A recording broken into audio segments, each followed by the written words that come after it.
唔知你有冇坐過啲車呢？係冇司機，跟住呢，你就喺架車度好舒服，哇！瞓醒就去到目的地呢。有冇聽過？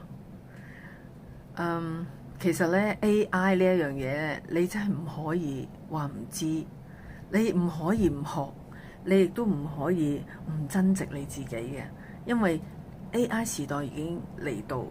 如果你唔再去認識呢一樣係咩東西嚟呢，你好快會被淘汰，係俾呢個時代淘汰。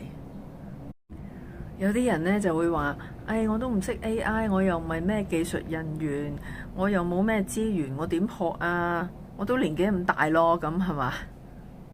其實唔怕你乜都唔識，唔怕你乜都冇，亦都唔怕你年紀大，最怕就係你聽到呢一度，你都唔識得採取行動啊！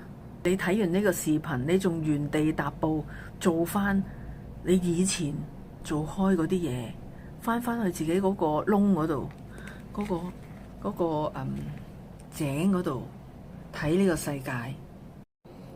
如果你相信斯坦老師嘅話，嚟緊呢，我會有一系列嘅特別課程同埋研討會喺網上教你點樣用 AI，好唔好啊？